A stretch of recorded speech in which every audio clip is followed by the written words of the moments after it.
Baik, Assalamualaikum warahmatullahi wabarakatuh. Selamat pagi. Saya akan coba screenshot.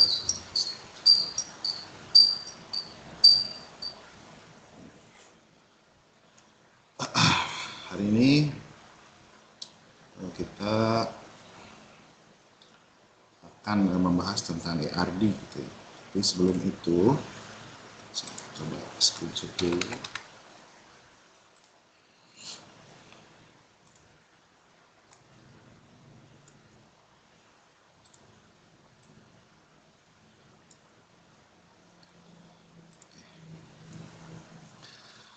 Baik, sebelumnya perkenalkan, nama saya Asep Hilmi Mutakin.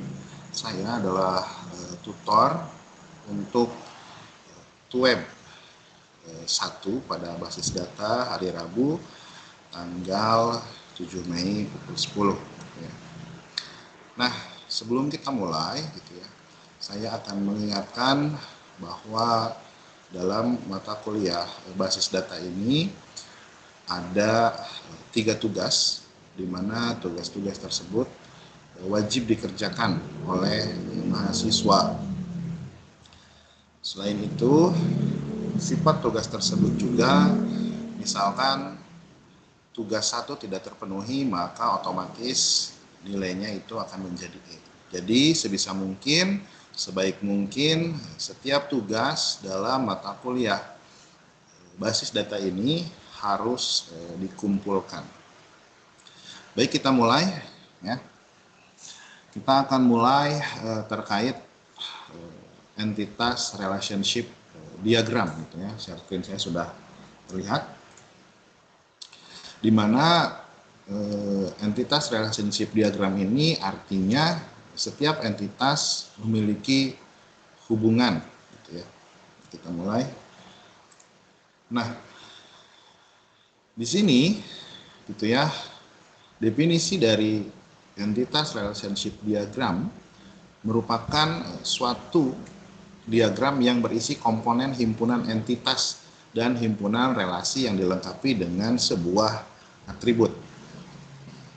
Pada diskusi yang kemarin banyak sekali atau ada beberapa yang kebingungan dalam menentukan apa itu entitas dan apa itu atribut gitu ya. Nah, jadi gitu ya, entitas itu adalah himpunan objek atau objek nyata, benda serta lokasi abstrak maupun nyata di mana data disimpan pada umumnya. Jadi entitas itu adalah gambaran nyata dari sebuah objek, baik itu objeknya abstrak ataupun objeknya nyata. Misalkan ketika kita ingin membuat sebuah database perguruan tinggi misalkan, nah kita bisa menentukan entitasnya terlebih dahulu gitu ya. Misalkan di dalam perguruan tinggi itu kita sebut saja dulu entitas yang paling besar-besarnya. Misalkan ada program studi gitu ya, ada perpustakaan, ada ruang kelas. Nah, kita ambil lagi, kita kerucutkan lagi gitu ya.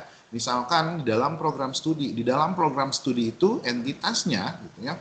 Ada apa saja? Ada dosen, ada mahasiswa, ada administrasinya atau karyawannya gitu ya. Ada juga misalkan laborannya. Nah, itu adalah entitas. Jadi entitas itu adalah sebuah gambaran nyata yang nantinya dimasukkan ke dalam diagram. Nah, misalkan yang tadi gitu ya, entitas mahasiswa, entitas dosen, entitas mata kuliah gitu ya. Itu adalah entitas. Nah, lalu di sini ada 2 klasifikasi terkait entitas gitu ya, di mana ada entitas reguler gitu ya. Nah, kalau entitas reguler itu merupakan entitas yang bersifat umum dan berdiri sendiri. Misalkan gitu ya, misalkan dalam perguruan tinggi itu ada entitas dosen. Nah, entitas dosen itu mandiri, tidak bergantung kepada entitas lain gitu ya. Nah, ada juga ya di sini ada entitas lemah. Nah, entitas lemah itu artinya entitas yang keberadaannya tergantung pada entitas lain, gitu ya, di mana tidak mempengaruhi sistem secara keseluruhan. Misalkan kalau di dalam di dalam kepegawaian suka ada misalkan keluarga karyawan, gitu ya. Nah, ada entitas dosen, gitu ya, ada entitas keluarga dosen, misalnya. Nah, keluarga dosen ini bergantung sekali kepada entitas dosen. Nah, itu adalah entitas lemah. Nah, simbol yang biasanya digunakan, gitu ya, dalam membuat IRD, simbol entitas itu adalah simbol dengan kotak seperti ini, gitu ya. Nah, simbol dengan kotak seperti ini itu adalah untuk menggambarkan sebuah entitas, gitu ya, untuk menggambarkan sebuah entitas pada diagram IRD yang akan kita gunakan. Jadi pada pertemuan kali ini kita akan membahas bagaimana sih caranya membuat IRD langkah demi langkah. Nah, ini terkait dengan tugas 1, gitu ya. Ini terkait dengan tugas 1. Jadi kita kembali lagi nih, entitas itu apa? Entitas itu adalah gambaran dari objek nyata. Tadi misalkan di dalam perguruan tinggi, gitu ya. Di dalam perguruan tinggi misalkan kita ambil entitas paling besar dulu, ada program studi misalkan.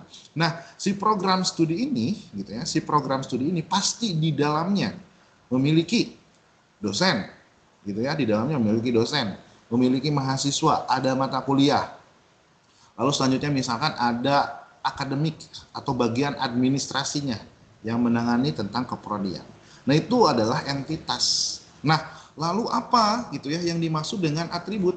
Nah, atribut gitu. Karena kalau ada entitas pasti ada atribut. Atribut itu sebetulnya adalah karakteristik. Gitu ya. Karakteristik gitu ya. Nah, di sini kalau misalkan kita lihat di slide yang ditampilkan, atribut itu adalah suatu yang menjelaskan apa sebenarnya yang dimaksud entitas maupun relasi. Sehingga sering disebut elemen dari entitas dan relasi. Gitu ya.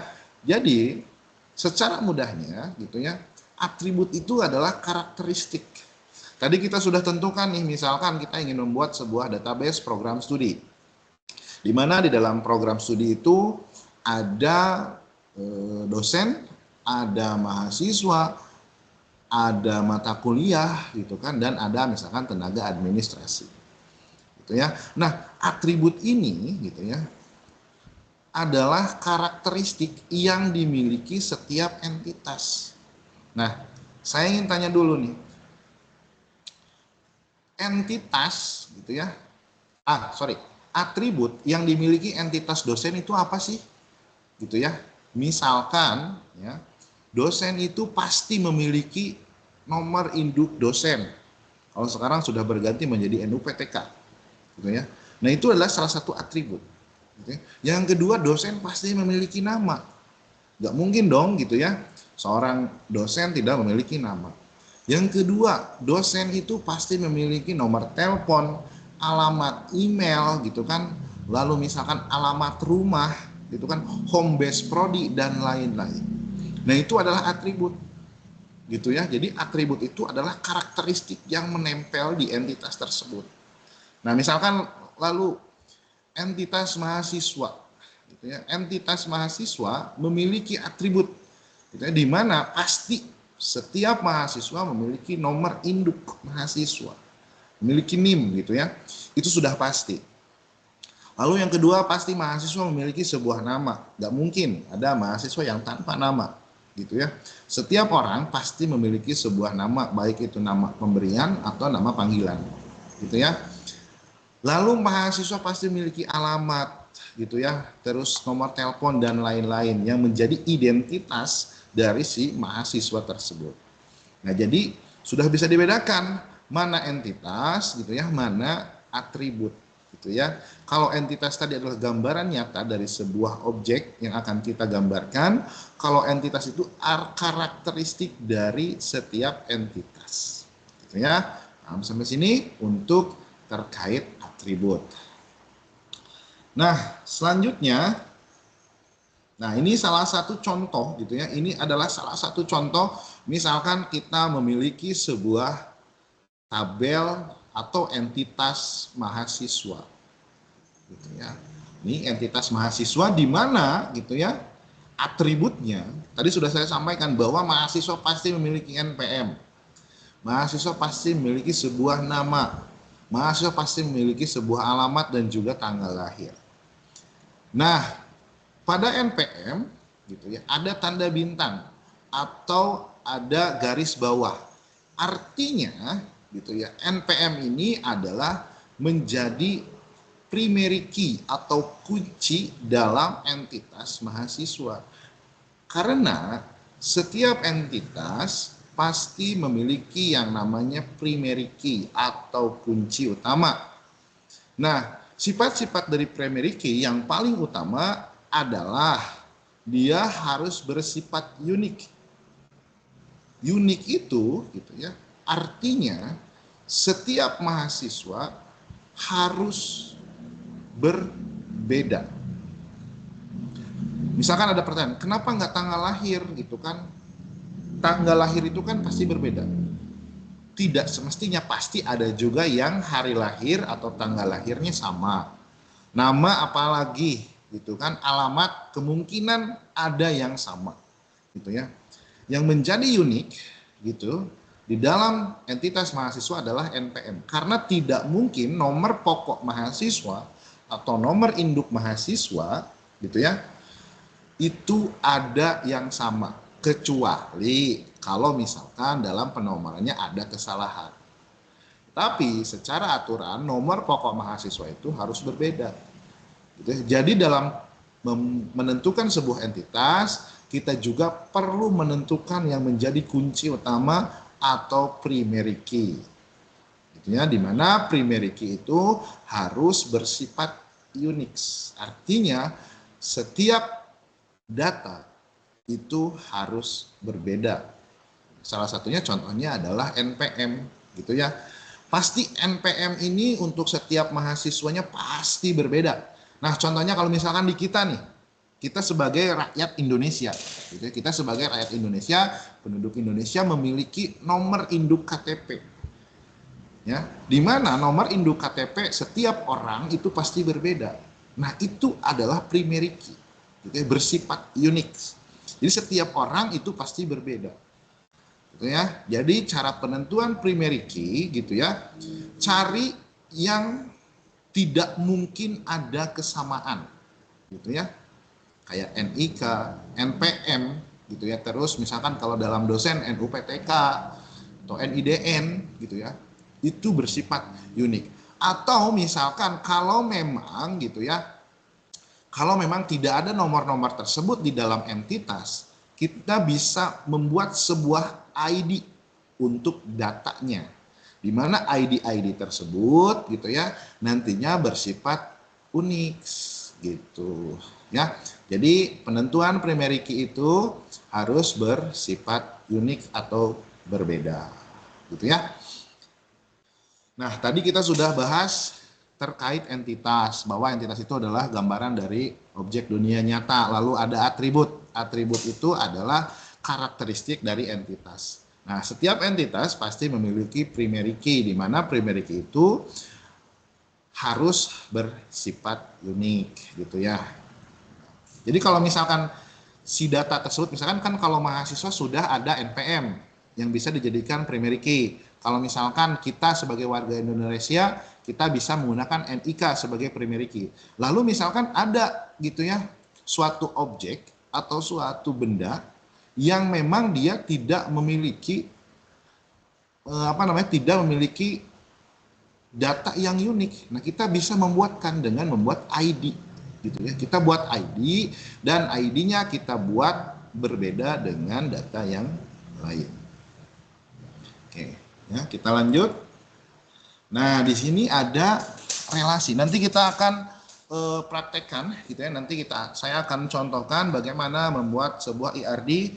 Kebetulan di sini saya menggunakan Draw.io supaya lebih mudah. Sebetulnya banyak sekali gitu ya software yang bisa membuat IRD gitu kan. Tapi yang salah satu yang saya gunakan adalah Draw.io.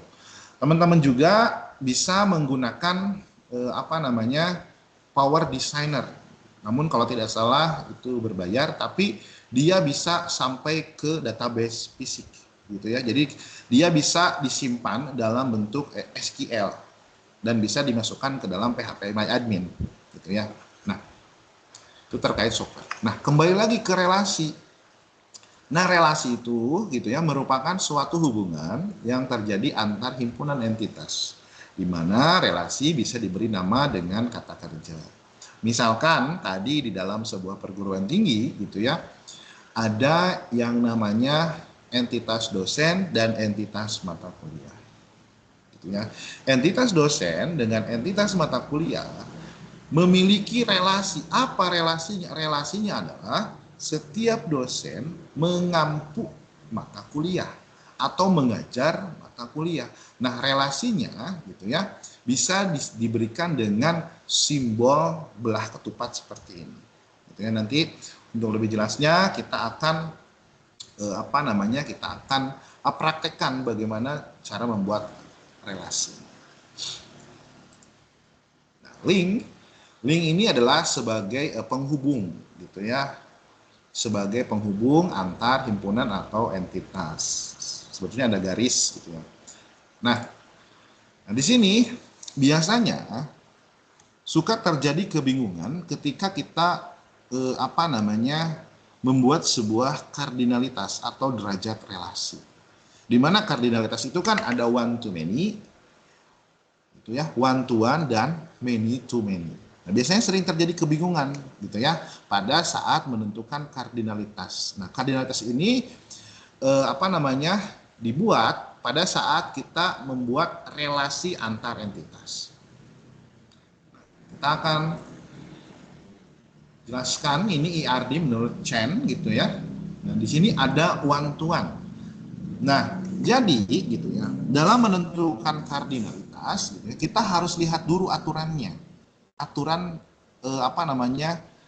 misalkan kita ingin membuat database program studi, kita harus lihat dulu aturan real di dalam program studi tersebut. Atau misalkan kalau kita mau mengerjakan sebuah tugas, kita lihat dulu perintahnya gitu ya. Apa yang diperintahkan gitu ya, narasinya seperti apa gitu ya. Nah, saya akan contohkan dulu. Di sini ada one to one. Universitas dipimpin oleh rektor gitu ya. Jadi kalau kita narasikan, jadi untuk membuat kardinalitas ini lebih enak kalau kita narasikan supaya lebih mudah dalam membuat kardinalitas, begitupun dengan relasinya. Nah, universitas, ya, entitas universitas dipimpin oleh satu orang rektor, dan satu rektor itu ya pasti memimpin satu universitas, gitu ya, yaitu one to one, gitu ya. Nah, ini one to one. Jadi satu universitas pasti dipimpin oleh satu rektor. Kalau misalkan gini, kalau misalkan ada aturan dalam program studi, misalkan di perguruan tinggi A, di program studi tersebut satu dosen hanya boleh mengampu satu mata kuliah saja, dan satu mata kuliah itu hanya boleh diampu oleh satu dosen. Jadi misalkan dosen A, misalkan saya hanya mengajar basis data, saya tidak diperbolehkan oleh kampus untuk misalkan mengajar mata kuliah lain. Nah, maka kardinalitasnya itu adalah one to one. Jadi satu data dosen hanya boleh mengampu satu data mata kuliah saja. Begitupun sebaliknya, satu mata kuliah tersebut hanya boleh diampu oleh satu orang dosen. Itu adalah one to one. Nah, misalkan di sini dosen di dalam jurusan pasti ada yang namanya kaprodi atau kepala jurusan lah ya. Nah, aturannya gitu ya, mungkin ini sama di sebuah perguruan tinggi. Satu program studi itu hanya boleh dikepalai oleh satu orang dosen, gitu ya. Dan satu orang dosen itu hanya boleh mengepalai satu program studi atau satu jurusan. Nah, relasinya adalah dia one to one, gitu ya. Kenapa? Karena data dari sini ya, data dari sini, misalkan dosen itu ada dosen A, dosen B, dosen C, dosen D, gitu kan. Nah, data-data tersebut hanya boleh berelasi pada satu data pada jurusan, gitu ya. Itu yang dimaksud dengan one to one, gitu ya. Jadi satu di entitas A itu hanya boleh berelasi satu dengan yang ada pada entitas B, gitu. Itu untuk one to one. Itu ya, paham ya untuk one to one? Nanti lebih jelasnya kita akan praktekkan. Nah, kalau one to many gitu ya, berarti satu ke banyak gitu ya. One to many itu adalah satu ke banyak. Misalkan gini, satu orang bapak itu pasti memiliki anak entah 3, entah 4, entah 5 gitu kan. Gitu ya. Nah, 5 anak tersebut boleh hanya bisa memiliki satu orang bapak. Gitu ya. Atau misalkan ada aturan, nih ini terkait dengan soal tugas, contoh di tugas ya, di dalam mata kuliah basis data. Dosen itu boleh mengampu beberapa mata kuliah. Aturannya ya, kita bicara dulu aturannya. Rulesnya, setiap dosen diperbolehkan mengajar minimal satu mata kuliah. Berarti kan kalau minimal lebih dari satu, bisa 2, bisa 3, bisa 4, bisa 5 gitu kan. Berarti dosen bisa mengajar beberapa mata kuliah. Dan beberapa mata kuliah gitu ya, boleh diampu oleh satu orang dosen. Gitu ya. Jadi hubungannya adalah one to many.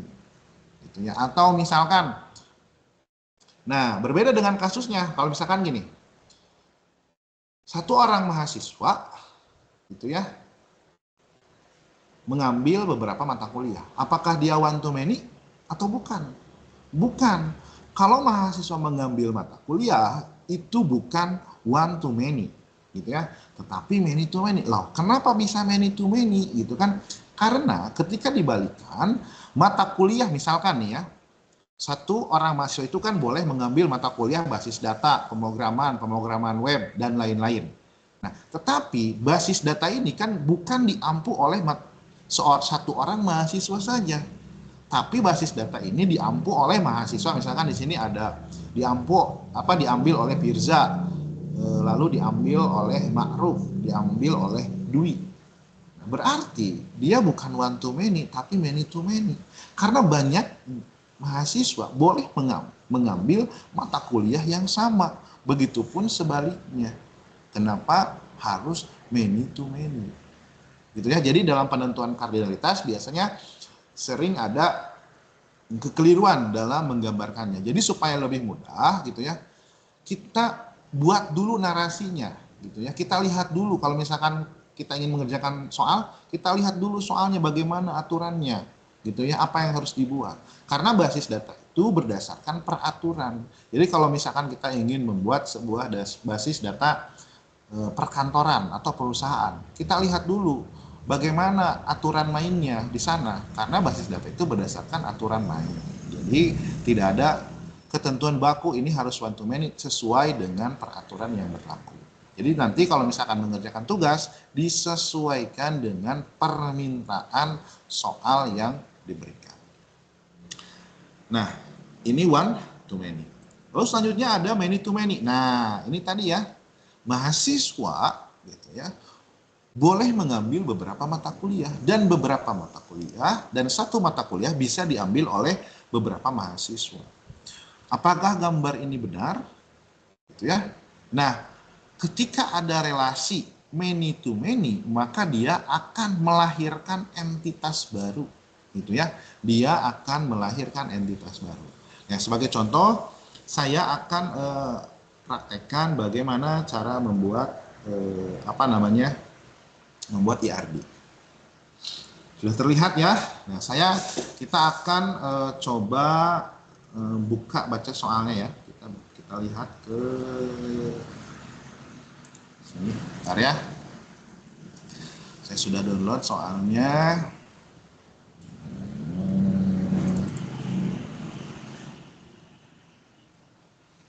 Nah, kita lihat dulu soalnya ya. Nah, pada contoh kasus gitu ya, kita akan bahas gitu ya. Nanti teman-teman semua gitu ya, membuat selain contoh kasus yang ini gitu, misalkan membuat database perusahaan atau misalkan membuat database yang lainnya. Ini saya akan contohkan. Nah, pada sebuah perguruan tinggi gitu ya, mahasiswa akan mengambil mata kuliah. Nih, mata kuliah yang ditawarkan. Ini kelihatan ya, mata kuliahnya diulang berarti lebih dari satu. Ya, mahasiswa akan mengambil mata kuliah yang ditawarkan. Nah, setiap mahasiswa minimal satu, namun gitu ya, dapat mengambil beberapa mata kuliah dalam satu semester. Artinya, satu orang mahasiswa gitu ya, boleh mengambil beberapa mata kuliah. Ya. Nah, lalu setiap mata kuliah hanya bisa diajar oleh satu orang dosen. Ini sudah jelas aturannya. Satu mata kuliah hanya bisa diajar oleh satu orang dosen. Kita bisa lihat kardinalitasnya, hubungannya, entitasnya dari contoh kasus yang ini. Dan setiap dosen dapat mengampu atau mengajar minimal satu mata kuliah. Nah ya, setiap mata kuliah hanya bisa diajar oleh satu orang dosen, tetapi setiap dosen boleh mengampu lebih dari satu, karena ini ada minimal ya, berarti boleh dari satu. Nah kita gambarkan, ya kita gambarkan, sudah terlihat ya,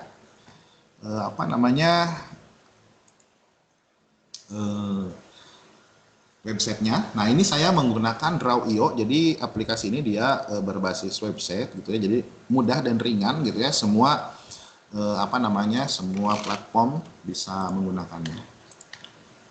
Kita buat dulu. Tadi di soal itu gitu ya, ada entitas dosen, kita buat dulu entitasnya. Atau entitas mahasiswa dulu. Kita buat entitasnya, kelihatan nggak ya?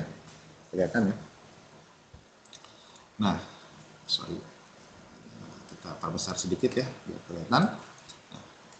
Dari soal tadi kita tentukan entitasnya, karena dalam membuat sebuah database gitu ya, hal yang paling penting adalah menentukan entitas. Jangan sampai gitu ya, ketika kita membuat sebuah sistem informasi, entah itu aplikasi berbasis website ataupun yang lainnya, database adalah hal yang paling penting. Jadi jangan sampai ketika aplikasinya jadi, loh entitas ini ketinggalan, sehingga kita harus bolak-balik merubah database-nya.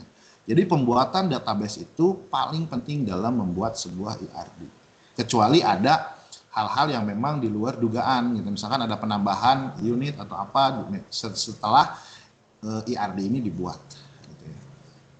Nah, jadi kita tentukan dulu, hal yang paling pertama itu adalah menentukan entitasnya. Dari soal tadi sudah kelihatan entitasnya ada Mas.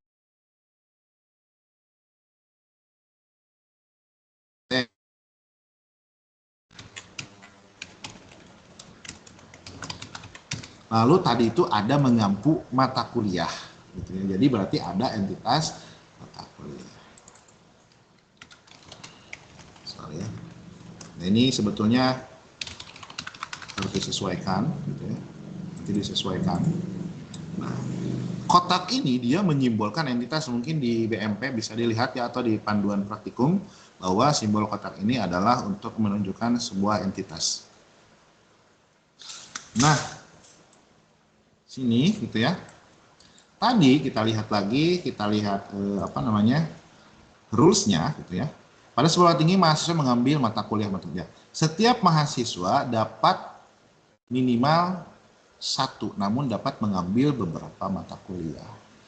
Gitu ya. Nah, sebaliknya berarti satu mata kuliah boleh dong diambil oleh banyak mahasiswa, boleh nggak? Boleh. Gitu ya. Gitu ya.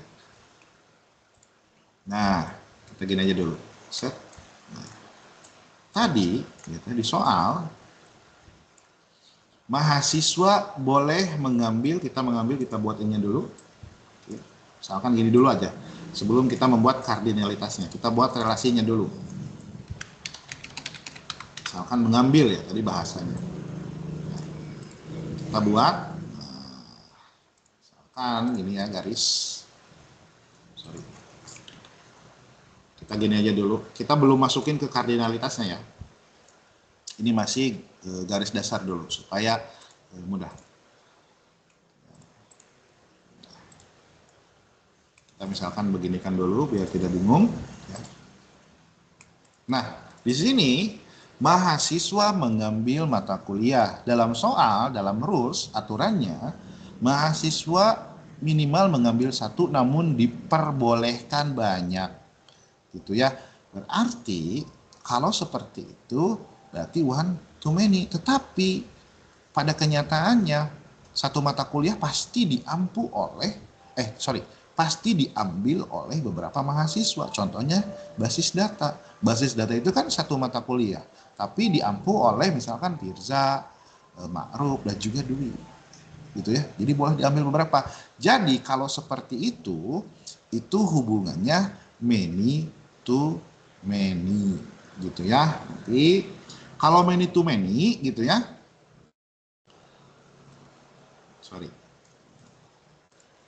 Kalau many to many dia akan melahirkan sebuah data baru.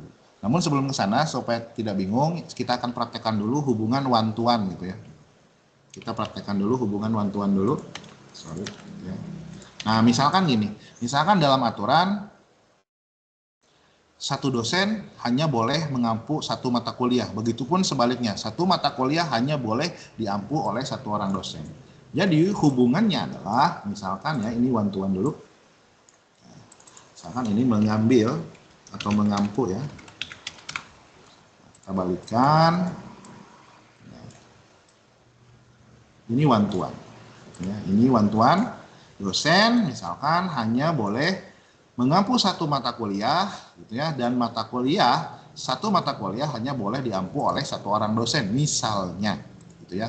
Nah, untuk gambarnya ya, kelihatan ya. Ini di sini kalau one gitu ya. Nah, di sini ada yang namanya, nah ini one ya. Nah,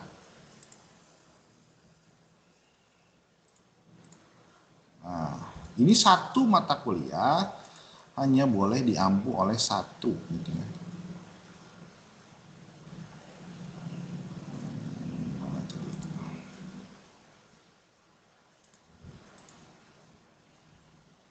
Ini satu mata kuliah ya. Di sini ada nih, ada yang 0, ada yang ini bisa dicari lah ya di sini. Satu ya. Satu. Nah, gini ya. Nah, satu mata kuliah diampu oleh satu orang dosen hanya boleh mengampu satu mata kuliah, dan satu mata kuliah hanya boleh diampu oleh satu orang dosen kalau misalkan ada rule seperti itu. Nah, tadi kita membahas entitas. Nah, bagaimana cara kita membuat entitas gitu kan? Kita kembali lagi ke belakang ya. Nah, di sini kita lihat entitas itu adalah gambaran objek nyata. Setiap entitas pasti memiliki sebuah atribut. Di dalam sebuah entitas juga pasti memiliki primary key atau kunci utama yang sifatnya adalah unik. Misalkan, dosen pasti memiliki karakteristik apa saja yang dimiliki dosen. Misalkan, ada ID dosen misalkan ya. Misalkan ada ID dosen, lalu misalkan ada nama dosen gitu kan, nama dosen. Nah, sebetulnya ketika kita membuat sebuah database real, karakter ini harus bisa disingkat secara mungkin karena dia akan membebani ketika kita sudah jalankan. Tapi kalau untuk latihan ini nggak apa-apa, boleh seperti ini. Nah, ini ada nama dosen gitu kan, ada ID dosen, lalu ada apa aja? Misalkan, ternyata dosen itu pasti memiliki nomor telepon gitu kan, nomor telepon. Lalu apalagi misalkan alamat dosen misalkan ya. Misalkan memiliki alamat. Nah, apakah ada aturan harus seberapa banyak atribut yang diberikan? Itu tergantung dengan kebutuhan. Kalau data-data tersebut dikira harus ada dan memang wajib ada gitu ya, maka silahkan ditambahkan. Namun untuk latihan kita misalkan cukup dengan menggunakan 4 entitas. Nah, 4 atribut. Di sini misalkan entitas dosen pasti memiliki ID dosen, nama dosen, nomor telepon, dan juga misalkan dia memiliki alamat. Nah, kita tinggal tarik garis saja dari sini, ya. Nah, gini ya. Nah, ini supaya stylenya gini ya. Dan ini tidak perlu menggunakan panah, jadi cukup garis seperti ini, gitu ya, untuk menggambarkan sebuah entitas. Dari tarik violet ke sini, kita nanti saya styling, yang tarik violet ke sini, juga, nah ini juga tarik ke sini. Nah, gitu ya. Itu kita akan betulkan ya.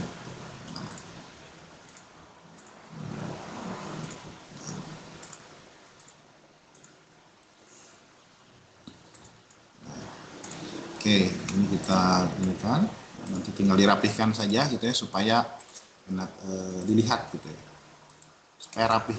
Nah ini saya tidak rapihkan ya. Nanti pas pembikinan tugas tolong dirapihkan saja gitu ya, supaya lebih baik lagi.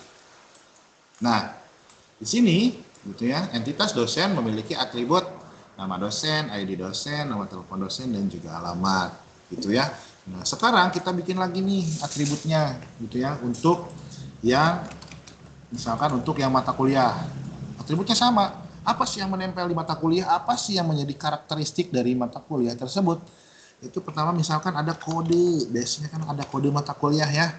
Mungkin kalau misalkan mahasiswa universitas terbuka ketika melihat kurikulum itu biasanya ada apa namanya, kode mata kuliah, kode matkul, kode MK gitu ya. Nah, lalu ada apa lagi misalkan, oh di sini ternyata ada nama MK-nya gitu kan, nama mata kuliahnya, lalu ada juga semesternya misalkan. Nah,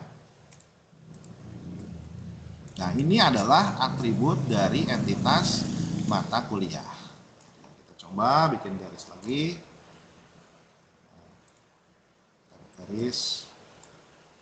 garis juga ya, kita betulkan, tinggal dirapihkan saja. Oke.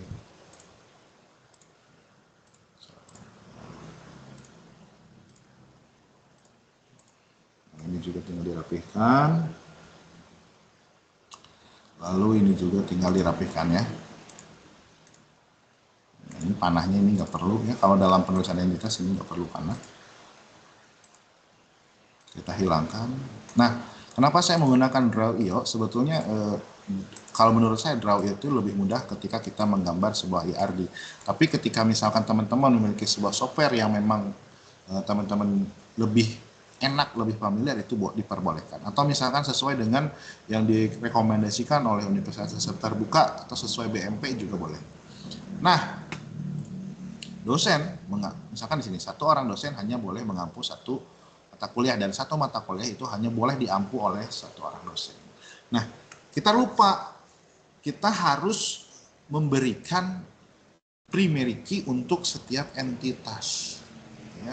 Kita harus memberikan setiap primary key untuk entitas, gitu ya. Nah, tadi primary key itu bersifat unik. Nah, biasanya dalam IRD, gitu ya, ketika dia primary key, biasanya dia di underline seperti ini, gitu ya. Nah, ini menandakan bahwa ID dosen dan kode mata kuliah itu adalah kunci utama pada entitas tersebut, gitu ya. Nah, biasanya itu seperti ini. Kode mata kuliah, nama dosen, ID, dan nomor telepon, gitu ya. Nah, selanjutnya kita buat juga entitasnya. Entitas mahasiswa kita buat atributnya. Ada apa saja sih atribut mahasiswa? Kita kopikan saja. Ya, misalkan ada mahasiswa itu pasti untuk membedakan mahasiswa satu dengan mahasiswa lain, yaitu adalah NIM atau nomor induk pokok mahasiswa. NIM, lalu ada nama misalkan ya.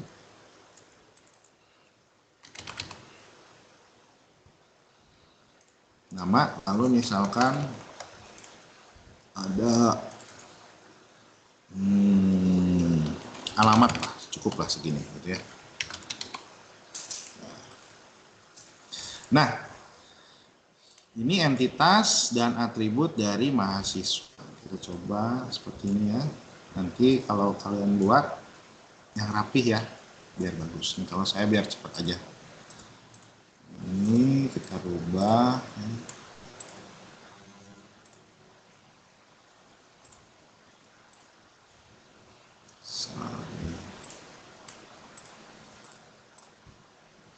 Nah, gitu ya. Nah, ini adalah IRD. Apakah sudah jadi? Belum. Kita belum membuat kardinalitasnya atau hubungannya. Gitu ya. Seperti di soal tadi, kalau dilihat setiap mahasiswa dapat mengambil minimal satu mata kuliah, namun dapat mengambil mata kuliah dalam satu semester. Nah, berarti sebetulnya ini hubungannya adalah one to many. Tetapi dalam kenyataan satu mata kuliah itu boleh diambil oleh beberapa mahasiswa, yang artinya kardinalitasnya adalah many to many. Kalau many to many, gitu ya, dia akan melahirkan entitas baru, gitu ya. Dia akan melahirkan entitas baru. Ya, kita coba geser yang ini ya. Coba geser. Coba perkecil ya. Nah, kelihatan ya? Oh, masih kelihatan. Nah, ketika hubungan kardinalitasnya many to many, dia akan melahirkan satu entitas baru. Nah, entitas baru ini apa? Itu disesuaikan. Misalkan gini, mahasiswa mengambil mata kuliah. Nah, ketika mahasiswa mengambil mata kuliah itu ada yang dinamakan dengan pengisian KRS, gitu ya. Misalkan kita di sini atau kontrak mata kuliah. Nah, misalkan di sini kita sebut saja entitas KRS. Nah, entitas KRS ini apa? Gitu ya, yang menjadi atributnya. Ketika hubungannya many to many, yang menjadi atributnya adalah setiap primary key dari kedua atribut yang berhubungan atau berelasi. Misalkan di sini nih ya, NIM, ini ada NIM. Nah, kita lihat, kita akan menghubungkan mahasiswa dengan mata kuliah. Kita lihat bahwa NIM dan kode mata kuliah itu adalah primary key pada setiap atribut.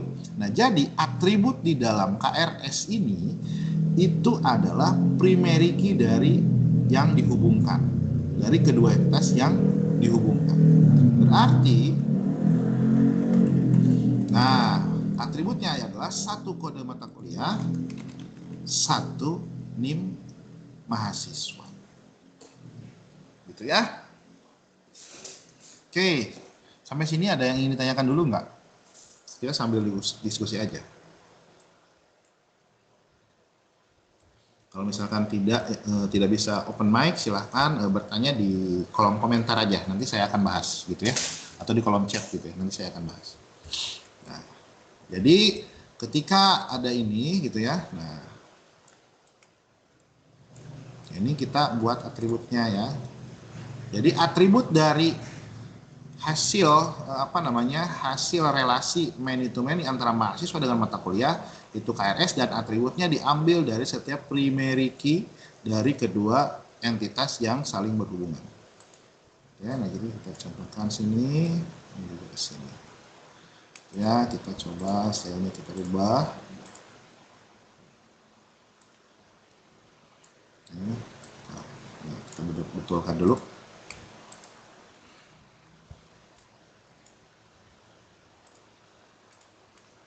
Betulkan dulu. Nah, sorry. Nah ini ya, ini kita sudah miliki nih. Berarti satu mahasiswa boleh mengambil beberapa mata kuliah dan beberapa mata kuliah boleh diampu oleh beberapa mahasiswa. Berarti many to many. Okay.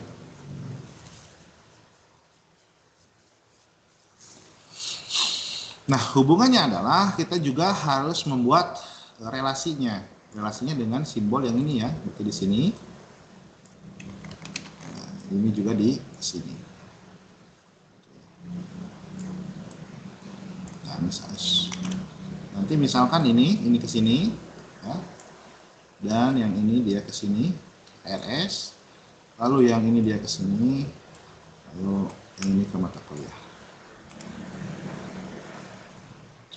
Rapihkan sedikit.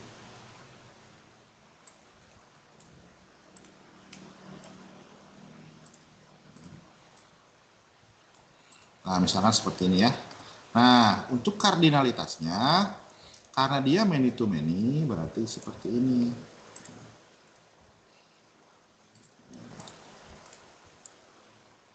Many itu adalah crow, cakar. Nah, ini ada cakar ini ya. Ini kalau bisa diperbesar. Nah, ini simbol many gitu ya. Ini cakar gagak gitu ya, biasanya disebut dengan cakar gagak. Kalau diperbesar kelihatan. Nah, ini seperti ini, lalu dia seperti ini. Cakar gagak ya. Kayak kebalik. Cakar gagak ya. Nah, ini misalkan mata kuliah diambil gitu ya. Ini mengambil. Nah, jadi cara bacanya adalah gini ya. Sorry. Mahasiswa mengambil KRS untuk beberapa mata kuliah dan mata kuliah diambil oleh dan satu mata kuliah diambil oleh beberapa orang mahasiswa. Dan di sini ya, harus ada simbol satu gitu ya, karena dia one to many, many to many ya. Ini ya. Nah, ini lalu di sini. Nah, sekarang dosen sama, dosen juga gitu ya. Kan tadi di aturannya satu orang dosen dia boleh mengambil atau mengampu beberapa mata kuliah dan beberapa mata kuliah itu boleh diampu oleh satu orang dosen. Kita lihat ya, yang dosen soalnya takut keliru. Setiap mata kuliah hanya bisa diajar oleh satu orang dosen. Nah, kita lihat nih, setiap mata kuliah hanya bisa diajar oleh satu dosen. Berarti satu dosen, gitu ya, satu mata kuliah diajar oleh satu orang dosen. Dan setiap dosen dapat mengampu atau mengajar minimal satu. Berarti satu dosen itu boleh banyak, tetapi satu mata kuliah tersebut hanya boleh diajar. Gitu ya. Saya kuliah basis data, mata kuliah infrastruktur, dan lain-lain. Misalkan ada dua mata kuliah. Nah, tapi mata kuliah tersebut, gitu ya, tidak boleh diajar oleh dosen lain. Gitu ya. Karena hanya boleh diajar oleh saya, tapi saya diperbolehkan mengajar lebih dari satu, berarti dia one to many, gitu ya. One to many. Kenapa one to many? Karena ya, ini ya kita akan jelaskan kenapa dia one to many. Nah, di sini saya akan jelaskan. Mengampu. Ini ya. Satu orang dosen boleh mengajar beberapa mata kuliah. Beberapa mata kuliah gitu ya. Dosen tersebut mengajar basis data, pemrograman web 3. Tetapi ketiga mata kuliah ini diajarnya hanya oleh satu dosen ini saja. Tidak boleh misalkan ke dosen B, ke dosen C, itu nggak boleh. Kalau mata kuliah itu beda dengan mahasiswa. Kenapa many to many? Karena setiap satu mata kuliah itu pasti diambil oleh beberapa mahasiswa.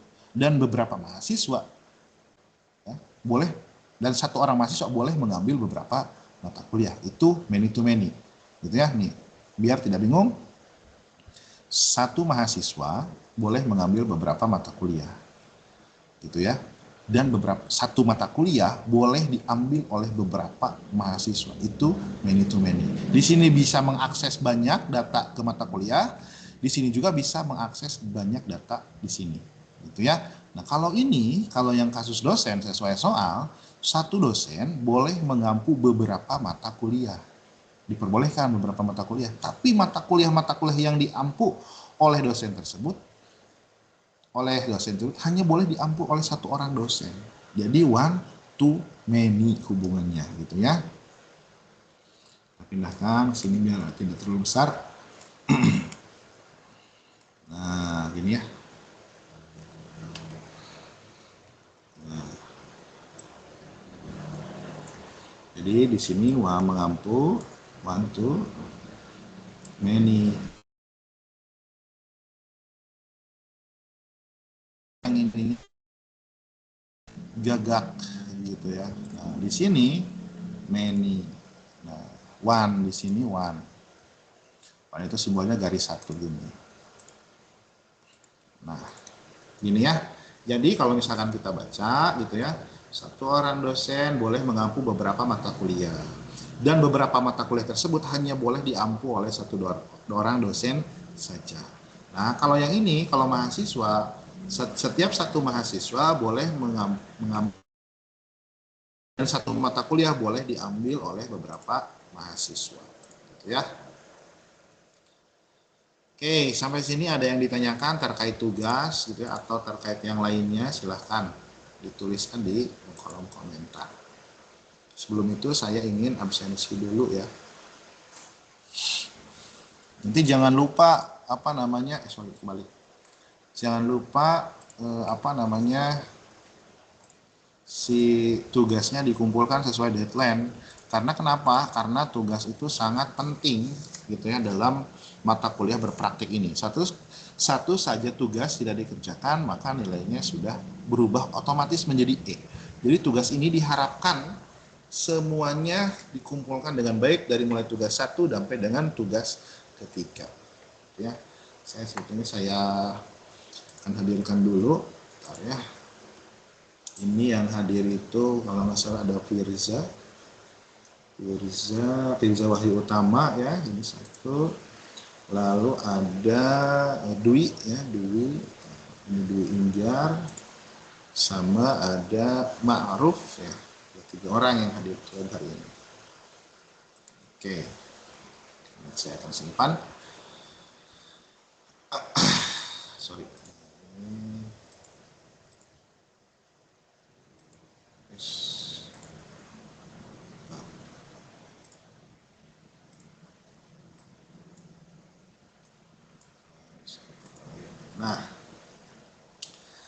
Nah, jadi itu ya. Tadi kita sudah membahas terkait entitas, bagaimana cara menentukan entitas, bagaimana cara menentukan relasi. Dan tugasnya adalah di sini ya.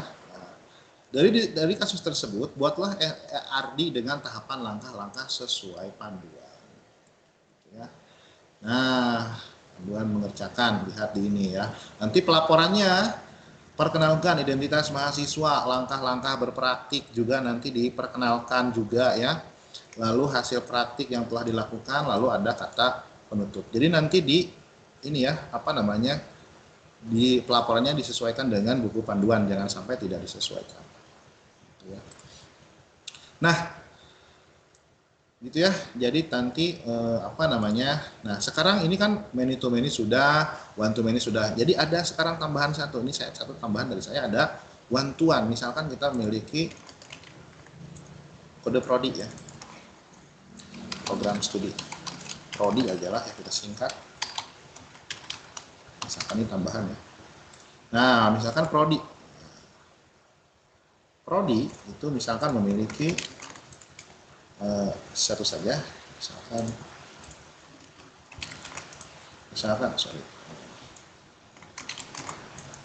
misalkan ada prodi itu memiliki atribut kode prodi ya.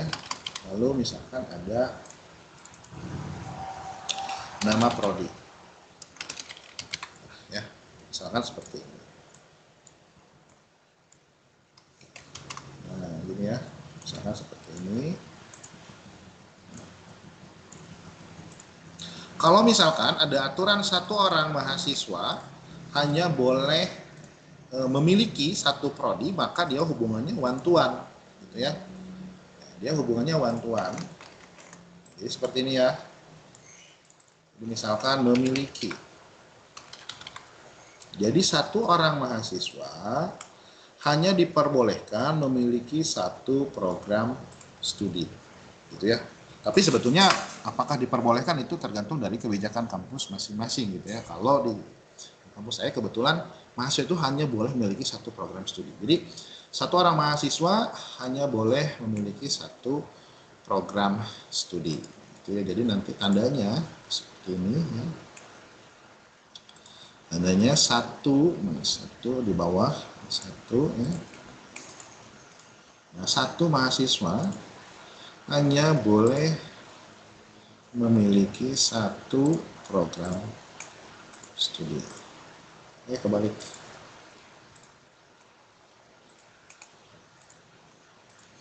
satu program studi.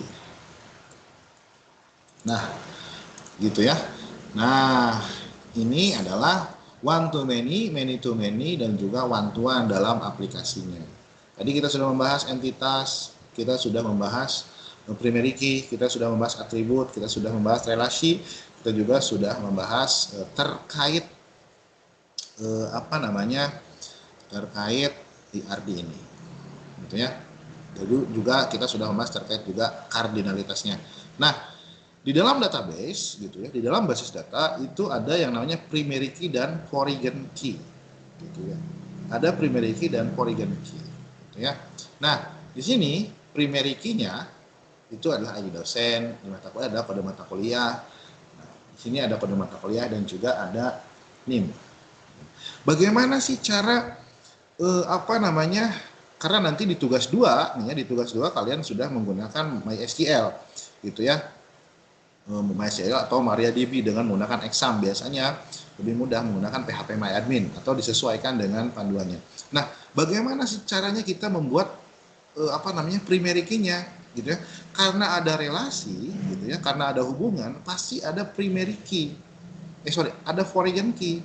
Foreign key itu adalah kunci tamu, gitu ya. Kuncinya adalah ketika kita ingin membuat sebuah FK atau foreign key atau kunci tamu. Nah, kalau dia hubungannya one to one, nah ini one to one ya. Kalau hubungannya one to one, si foreign key-nya atau kunci tamunya boleh di salah satu. Ya, boleh di salah satu yang ini atau boleh di salah satu yang ini. Itu boleh. Misalkan ini, saya akan tambahkan, saya contohkan saja untuk foreign key-nya. Misalkan ini. Misalkan ini boleh di salah satu. Kita ambil misalkan di prodi saja. Ini kita tambahkan NIM ya, sebagai apa? Sebagai foreign key, gitu ya. Nanti kalau misalkan di dalam database nanti ininya berbeda, gitu ya. Nah, ini dari mana? Ini dari sini. Dia menjadi kunci tamu di sini, gitu ya. Karena hubungannya one to one. Jadi boleh di sini. Kalau misalkan kita mau disimpan di mahasiswa, berarti yang menjadi kunci tamunya adalah kode prodi. Tapi kalau misalkan foreign key-nya mau simpan di sini, itu yang menjadi kunci tamunya adalah NIM. Foreign key itu adalah kunci utama pada tabel relasinya, gitu ya. Kita kan ini memiliki relasi, nah jadi yang ini. Nah selanjutnya, bagaimana kalau one to many? Nih, kalau one to many, si kunci tamunya simpan pada yang many. Yang many itu kan adalah mata kuliah. Simpan di sini, gitu ya. Jadi jangan di sini, kalau misalkan ada one to many, jangan di sini, nanti ada yang namanya redundancy data. Gitu ya, kalau simpan di sini. Jadi simpannya di sini, di yang many. Gitu ya. Nah, ini foreign key-nya. Berarti kalau simpan di many, apa? ID dosen untuk menjadi foreign key-nya. Gitu ya. Nah, kalau many to many ini sudah ada di sini. Jadi tidak perlu, dan dia sudah ada di sini. Karena sudah ada relasi yang baru. Jadi sudah ada tabel entitas tambahan. Gitu ya. Oke. Sebelum saya tutup, apakah ada pertanyaan yang ingin disampaikan? Silahkan ditanyakan. Jika tidak ada, saya akan akhiri pertemuan hari ini. Terima kasih atas kehadirannya, terima kasih yang sudah berpartisipasi. Semoga Web 1 ini memberikan pemahaman yang baik. Jika ada hal-hal yang memang perlu ditanyakan, silahkan ditanyakan pada e-learning. Gitu. Silahkan ditanyakan pada e-learning. Terima kasih. Saya tutup pertemuan hari ini. Assalamualaikum warahmatullahi wabarakatuh. Boleh meninggalkan ruangan. Terima kasih, Pak. Ya, gimana? Terima kasih, Pak. Terima kasih. Oke. Siap, terima kasih juga. Sama-sama ya. Ya, Pak. Boleh meninggalkan, silakan.